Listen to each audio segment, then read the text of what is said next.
ఇక AP assembly సమావేశాలు జరుగుతున్నాయి. లైవ్ లో చూద్దాం. వేకెన్సీలు ఉన్నాయి, అయితే వాటిని కూడా పూర్తి చేసి నియామకం చేపట్టే దిశగా చర్యలు తీసుకుంటాం అధ్యక్ష. అయితే ఈ కూటమి ప్రభుత్వం వచ్చిన తర్వాత తీసుకున్న అనేక చర్యల కారణంగా డాక్టర్ల నియామకంలో కానీ లేదా ఎక్విప్మెంట్ సంబంధించిన విషయాల్లో కానీ తీసుకున్న చర్యల కారణంగా ఓపీ సర్వీసులు పెరిగాయి అధ్యక్ష.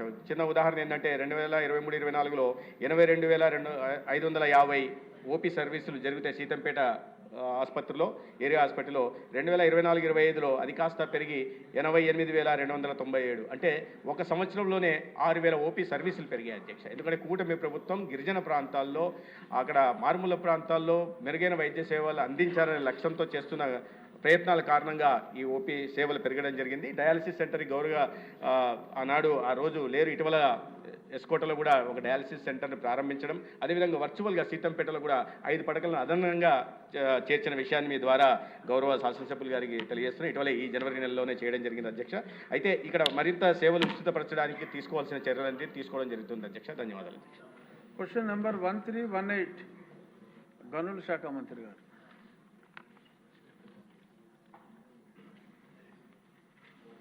నమస్కారాలు అధ్యక్ష.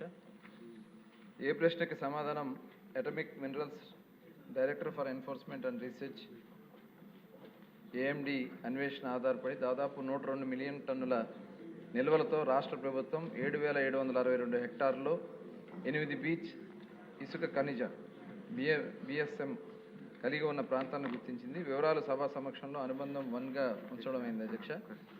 ఈ ప్రాంతాలని ఏపీఎండిసికి అనుకూలంగా రిజర్వ్ చేయడానికి భారత ప్రభుత్వానికి ప్రతిపాదన సమర్పించడమైనది. శ్రీకాకుళం జిల్లాకు సంబంధించి అణుశక్తి శాఖ డిఐఈ మరియు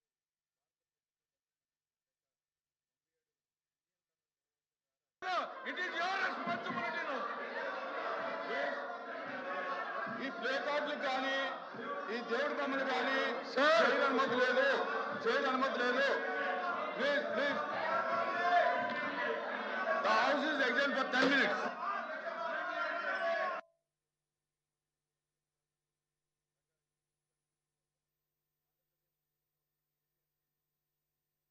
జారీ చేసింది అధ్యక్ష. అట్లాగే మిగిలిన 6 బిఎస్ఎం బేరింగ్ ప్రాంతాలని డిఐ ఇటీవల 41.35 మిలియన్ టన్నుల నిల్వలు కలిగిన ఎచ్చర్ల, రణస్థలం మరియు గార మండలాల్లో 3 బిఎస్ఎం బేరింగ్ ప్రాంతాలని మైనింగ్ లీజులను మంజూరు చేయడానికి ఏపీఎండిసి భవిష్యత్ లీజుదారుగా నామినేట్ చేసింది. ఏపీఎండిసి చట్టబద్ధమైన అనుమతులను పొందే ప్రక్రియ జరుగుతుంది. బి ప్రశ్నకు సమాధానం అధ్యక్ష. సముద్రపు ఇసుక ఖనిజ నిక్షేపాలతో పాటు శ్రీకాకుళం జిల్లాలో అందుబాటులో ఉన్న క్వారీ 4 లీజులు quartzite, black granite, colour granite, Srikakulam blue, grey, leptynites మొదలైనవి, gravel, road metals, building stone. ఇటీవల శ్రీకాకుళం జిల్లాలో మ్యాంగనీస్ కోసం కాంపోజిట్ లైసెన్స్ కూడా అమలు చేయడమైనది. శ్రీకాకుళంలోని పైన పేర్కొన్న ఖనిజాల కోసం 301 క్వారీలు లీజులు విస్తీర్ణం శ్రీకాకుళం జిల్లాలో 1,359 హెక్టార్లు మరియు మ్యాంగనీస్ బ్లాక్ 152 హెక్టార్లు విస్తీర్ణంలో ఉంది. వివరాలు అనుబంధం 2 సభా సమక్షం అవసరమైంది అధ్యక్ష. గొండు శంకర్రావు గారు. ధన్యవాదాలు అధ్యక్ష. అధ్యక్ష, శ్రీకాకుళం తీర ప్రాంతంలో అపారమైన ఖనిజ సంపద ఉంది అధ్యక్ష. దాంట్లో ఇలిమినేట్, సిలిమినేట్, జర్కాన్, రుటైల్, గార్నైట్, మోనోజైట్ అనేది ఉన్నాయి అధ్యక్ష. అయితే ఈ మోనోజైట్లో మనకి థోరియం, యురేనియం, రేర్ ఎర్త్ ఉన్నది అధ్యక్ష. ఈ రేర్ ఎర్త్కి సంబంధించి ఈ మధ్య 26-27 బడ్జెట్లో నిర్మలా సీతారామన్ గారు మనకి రేర్ ఎర్త్ కారిడార్గా మన ఆంధ్రప్రదేశ్, తమిళనాడు, కేరళ రాష్ట్రాలు ప్రకటించారు అధ్యక్ష. అందులో ఆంధ్రప్రదేశ్ ఉండడం, మా శ్రీకాకుళం జిల్లాలో కూడా రేర్ ఎర్త్ ఎలిమెంట్స్ ఉండడం మా అదృష్టం అధ్యక్ష. అయితే ఈ రేర్ ఎర్త్ ఎలిమెంట్స్ అనేది atomic energy department of atomic energy కంట్రోల్లో ఐఆర్ఈఎల్ అని ఒక సంస్థ ఉంది అధ్యక్ష. ఆ ఐఆర్ఈఎల్ వాళ్ళు మాత్రమే దీన్ని ఎక్స్ట్రాక్ట్ చేస్తున్నారు అధ్యక్ష. ఇది 5,000 to 6,000 టన్స్ వాళ్ళు తీస్తున్నారు అధ్యక్ష. మన ఇంపోర్ట్ చేస్తున్నది మాత్రం 60,000 అబౌవ్ అధ్యక్ష. ఇయర్ డబుల్ అవుతుంది అధ్యక్ష మనం ఇంపోర్ట్ చేసుకుంటున్నాం చైనా లాంటి దేశాల్లో. సో ఈ రేర్ ఎర్త్ అనేది IREL Indian rare earth limited వాళ్ళు ఎక్స్పాండ్ చేసి మా ఏరియాలో కూడా ఆ ప్లాంట్ పెడితే సముద్ర తీరానికి ఎటువంటి ఇబ్బంది లేకుండా పర్యావరణానికి ఇబ్బంది లేకుండా చేస్తే అక్కడ ఉన్న ఇల్లిటరేట్స్ కానీ సెమీ ఇల్లిటరేట్స్ వీళ్ళందరికీ కూడా ఉద్యోగాలు వస్తాయి అధ్యక్ష. ఎంతోమందికి ఉపాధి అవకాశాలు వస్తాయి. ఈ రేర్ ఎర్త్కి సంబంధించిన ప్లాంట్ కూడా ఎక్స్పాండ్ చేస్తే దీనివల్ల మనకి ఇంపోర్ట్ చేసుకోవాల్సిన అవసరం కూడా ఉండదు. వాళ్ళకి కెపాసిటీ కూడా పెరుగుతుంది. మన ఇండియాలోనే ప్రొడ్యూస్ చేసుకోవచ్చు. ఆ ప్లాంట్ మా ప్రాంతంలో పెట్టవలసిందిగా మీ ద్వారా గౌరవ మంత్రి గారిని నేను కోరుతున్నాను అధ్యక్ష. ధన్యవాదాలు. మంత్రి గారు. గౌరవ సభ్యులు గుండు శంకర్ గారు చెప్పింది వాస్తవం అధ్యక్ష. ఎందుకంటే ఇవాళ ఆంధ్రప్రదేశ్ రాష్ట్రం ఖనిజ సంపదలో భారతదేశంలో ఒక ప్రముఖ రాష్ట్రంగా మనం ఉంది అధ్యక్ష. అనేక రంగాల్లో మనం ఈ ఖనిజ సంపదలో అటు అన్ని రకాలుగా కూడా ముందుకు తీసుకెళ్తున్నాం. అయితే గత ప్రభుత్వంలో పూర్తిగా దీనికి దోపిడీగా వాడుకున్నారు అధ్యక్ష. ఏదైతే లీజు ఉన్నాయో అవన్నీ కూడా వాళ్ళు ఇష్టారాజ్యంగా చేసుకుని చాలామందిని మరి ఫైన్లు వేసి అక్రమంగా చాలా ఇబ్బందులు పెట్టినటువంటి పరిస్థితి ఉంది అధ్యక్ష. అయితే ఇప్పుడు అవన్నీ కూడా మనం కొత్తగా పాలసీ తీసుకొచ్చి అవన్నీ కూడా అమలు చేస్తూ ఇవాళ ఎక్కువగా మనం వాటిని ఓపెన్ చేయాలి, తద్వారా మన ఇండస్ట్రీ కూడా ఇక్కడ డెవలప్ చేయాలని చెప్పి గౌరవ ముఖ్యమంత్రి గారి సూచనతో ఇవాళ మరి డిపార్ట్మెంట్ పనిచేస్తుంది అధ్యక్ష. అయితే ఇప్పుడు రేర్ ఎర్త్ మినరల్స్ కూడా మనకి అపారమైనటువంటి సీషోర్ ఉంది అధ్యక్ష. దగ్గర 970 కిలోమీటర్ల సీషోర్ ఉంది. ఈ సీషోర్లో మనకి ముఖ్యంగా ఉత్తరాంధ్రలో ఎక్కువగా ఈ బీచ్ అండ్ మినరల్స్ ఉన్నాయి అధ్యక్ష. దాన్ని ఇవాళ కేంద్రం కూడా గౌరవ ప్రధానమంత్రి నరేంద్ర మోడీ గారు కూడా ఇవాళ క్రిటికల్ మినరల్ పార్క్స్ ఏర్పాటు చేయాలి. దానికి ప్రధానంగా 4 రాష్ట్రాల్లో అటు తమిళనాడు కానీ, ఆంధ్ర రాష్ట్రం కానీ, ఒరిస్సా కానీ, కేరళలో ఇక్కడ నిల్వలు ఎక్కువ ఉన్నాయి కాబట్టి ఇక్కడ కొన్ని కారిడార్స్ ఏర్పాటు చేయడానికి ఇవాళ కేంద్రం కూడా కొంత బడ్జెట్ కూడా కేటాయింపులు చేయడం జరిగింది అధ్యక్ష. ఎందుకంటే ఈ రేర్ ఎర్త్ మినరల్ కారిడార్ అనేది చాలా అవసరం. ఇవాళ చాలా మ్యాగ్నెట్స్ కానీ ఇవాళ ఏదైతే శంకర్ గారు చెప్పినట్లుగా కొన్ని మన రేర్ ఎర్త్ మినరల్స్తో మ్యాగ్నెట్స్ కానీ ఇవాళ చాలా అవసరం ఉంది అధ్యక్ష. మ్యాగ్నెట్స్ మనం ఇంపోర్ట్ చేసుకుంటున్నాం. అవన్నీ కూడా మన దేశంలోనే దాన్ని ఉత్పాదన చేయాలనేది ప్రధానమంత్రి గారి యొక్క ఆలోచన. దానికి ఇంటిగ్రేటెడ్ వాల్యూ చైన్ కూడా మనం ఏర్పాటు చేసుకుని ఇవన్నిటిని కూడా ఒకే దీని కింద తీసుకురావాలి.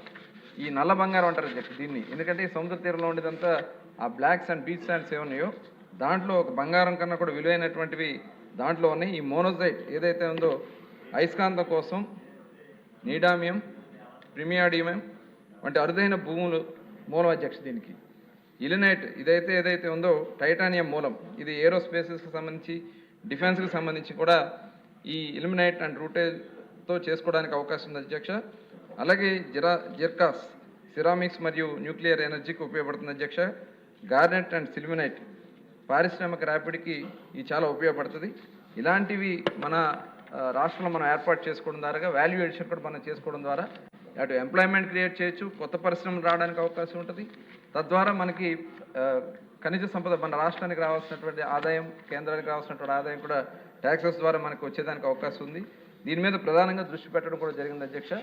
దాంతోపాటు రీసైక్లింగ్ చేయడానికి కూడా ఇవాళ చాలా అవకాశాలు, సదుపాయాలు మన రాష్ట్రం, ఎందుకంటే తీర ప్రాంతం ఉంది కాబట్టి ఈ ప్రాంతాల్లో ఇలాంటి పరిశ్రమలు మనం ఏర్పాటు చేసుకోగలిగితే మన రాష్ట్రంలోనే మనం అటు పారిశ్రామికంగా అభివృద్ధి చెందొచ్చు, ఎంప్లాయ్మెంట్ క్రియేట్ చేయొచ్చు.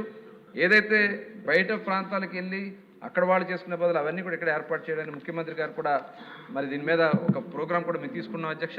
రేపు 25వ తారీఖు కూడా దీని మీద ఒక సెమినార్ కూడా కండక్ట్ చేస్తున్నాం అధ్యక్ష. తద్వారా ఎందుకంటే చాలా అరుదైనటువంటి ఖనిజ సంపద మన ఆంధ్ర రాష్ట్రంలో ఉంది. దీనికి మన రాష్ట్రానికి ఉపయోగపడాలి, ప్రజలకు ఉపయోగపడే విధంగా ప్రభుత్వం పనిచేస్తుంది అధ్యక్ష. ధన్యవాదాలు. ప్రశ్నోత్తరాల సమయం ముగిసింది.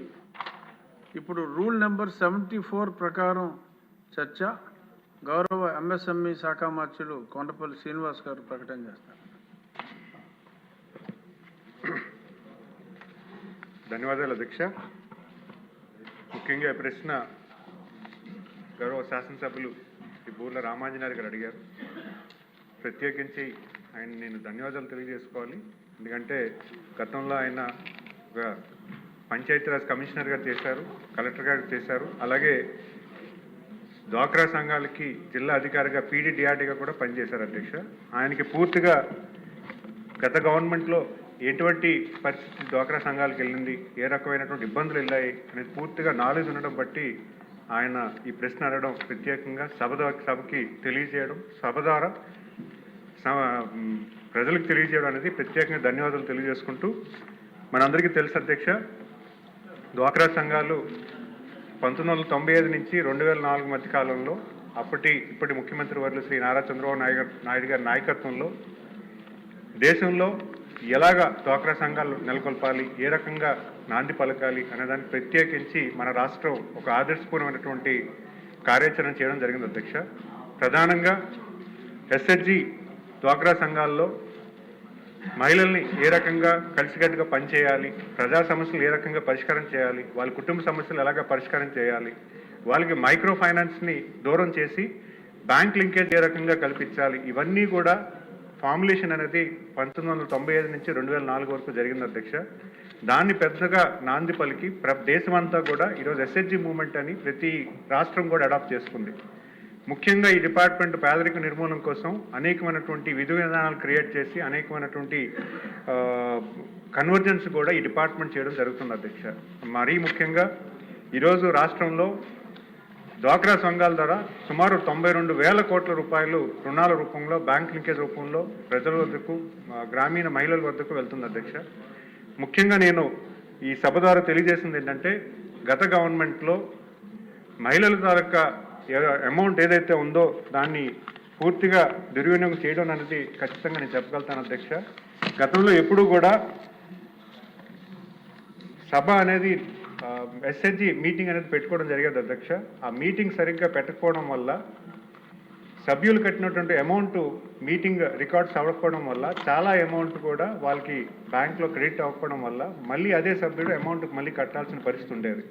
చాలామంది మహిళలు గౌరవ ముఖ్యమంత్రి గారి దృష్టిలో, మరి మా దృష్టిలో కూడా వాళ్ళకి ఇచ్చినటువంటి వడ్డీ చాలా ఎక్కువగా పడుతుంది, మాకు ఎందుకో తెలియదని తెలియగానే మేము మొత్తం డిపార్ట్మెంట్ అనాలిసిస్ చేస్తే మీటింగ్ సరిగ్గా జరగట్లేదని మా దృష్టిలోకి వచ్చి దాని కార్యరూపానికి గౌరవ ముఖ్యమంత్రి గారి లీడర్షిప్లో దాన్ని ఎలా కరెక్ట్ చేయాలని ఒక జియో ఫెన్సింగ్ మీటింగ్ పెట్టి, అలాగే ఫేషియల్ రికగ్నిషన్ మీటింగ్ పెట్టి ప్రతి మీటింగ్లో ఉన్నటువంటి సభ్యుడు చెల్లించినటువంటి ప్రతి అమౌంట్ను కూడా bookkeeping, digitalise bookkeeping పెట్టడం, అలాగే మాన్యువల్ బుక్ కీపింగ్ పెట్టడం, ప్రతి అమౌంట్ను కూడా డిజిటలైజ్ చేసి వాళ్ళకు యాప్ కూడా ఇవ్వడం జరిగింది అధ్యక్ష. మన డబ్బులు మన లెక్కలో ఒక యాప్ క్రియేట్ చేసి సభ్యుడు ఎంత అమౌంట్ కట్టాడు, ఎంత ఇంట్రెస్ట్ కట్టాడు, ఎంత ఇంకా అమౌంట్ పెండింగ్ ఉంది, వాళ్ళు తీసుకున్నటువంటి లోన్ ఎంత పెండింగ్ ఉందనే విషయం సభ్యుడికి తెలియజేసేలాగా ఈరోజు డిపార్ట్మెంట్ కార్యాచరణ చేస్తుంది.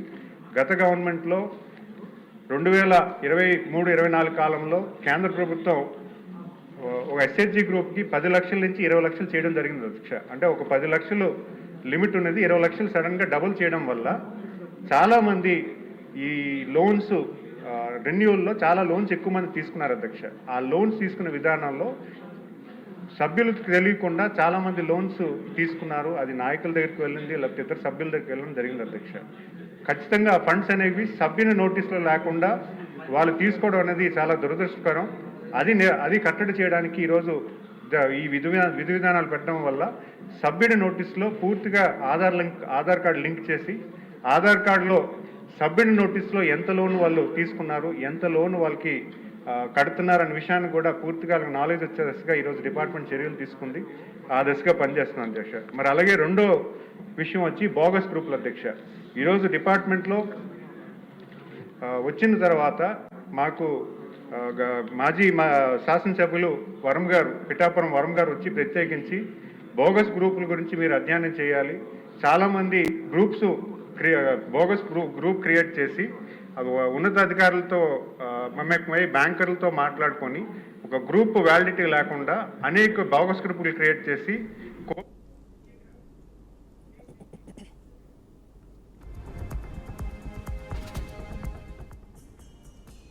అక్కడ పిఠాపురంలో కనిపిస్తుంది అధ్యక్ష.